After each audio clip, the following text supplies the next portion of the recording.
In this video, we'll take a look at the cash flow forecasting within Business Central and the different types of cash flows we can do. So I'm logged in here with the Accountants Role Center, and we can see on our Role Center here we have the cash flow forecast. I'm currently looking at changing cash. I can change this over a daily, weekly, monthly, quarterly basis if I need to. Or I could look at the accumulated cash and see the cash position again over a daily, weekly basis in here. I can also edit my manual reserves and expenses. So ordinarily I'd be wrapping up things like customers and suppliers, anything that's already in the ledgers, but things that aren't yet in there that I know are going to recur, I can place manual expenses and manual revenues in here and decide on their recurrence as well, and those will be wrapped up into the cash flow. And I can also recalculate my cash flow from here as well. Okay, I can also print out my cash flow report up here. If I come to cash flow date list, and that will then report out again based on whatever periods I want to look at, based on whatever intervals I want to look at. So I'm looking at 8 intervals of 1 week lengths in here. Pick which forecast I'm looking at. I can create as many forecasts as I need. We'll take a look at that in a second, and I can send that to Excel or preview in here too. So there I go, across my weekly periods, my starting liquidity, my receivables based on when my sales orders are coming in as well. If I've added in fixed assets, service orders, or I've got jobs in there, or I want to add general ledger budgets in there as well. It's all based on my setup, and we'll take a look at the setup in a little while. So it's not just sort of the cash flow forecast as well. Over in my accounting schedules, I can also have my cash flow statement in here as well, just like in my balance sheet and my profit and loss statements. I can layer those out too, and I can see that based on whatever period I'm looking at. And just like the balance sheet and profit and loss layouts, I can determine what these rows are, what information they contain, and also what more columns are that I'm looking across here. So that's all of the results. So how do we get to those positions?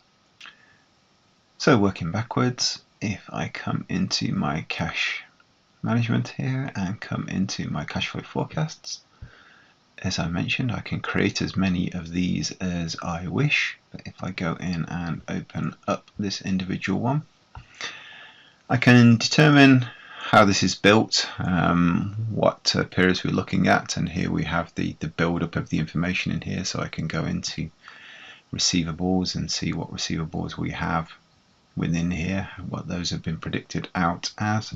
Again, we'll see in a second how these are built up.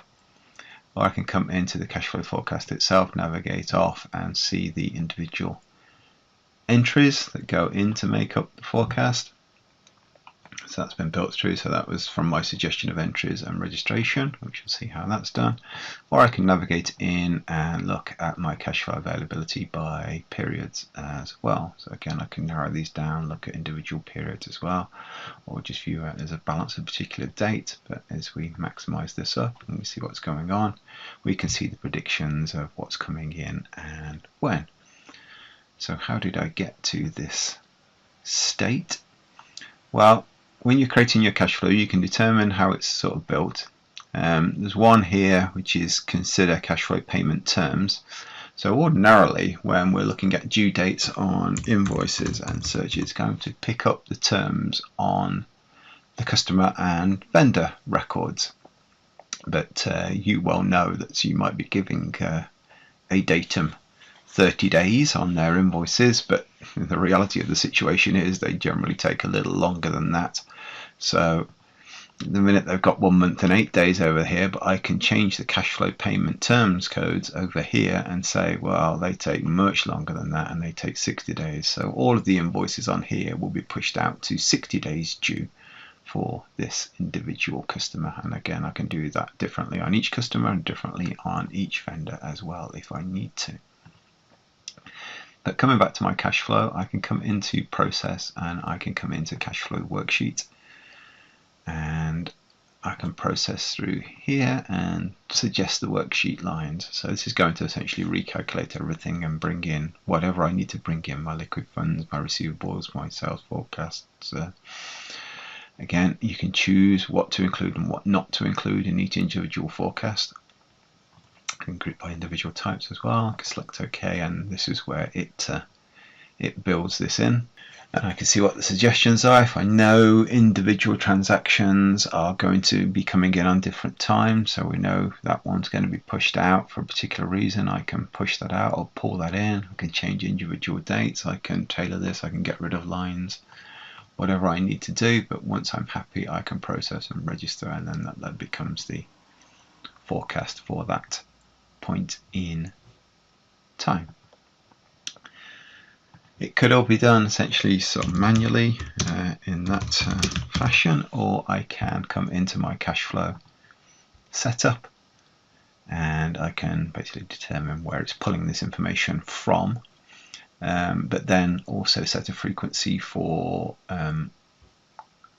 recalculation of the cash flow. Or I can also connect this into the Azure AI and have the artificial intelligence take over as well, and for it to run the cash flow to get slightly better accuracy on the cash flow forecasting. But obviously with all AIs, it's going to need to build up over a period of time to get its history to be able to get its predictions more accurate. So that's a brief introduction to the cash flow within Business Central.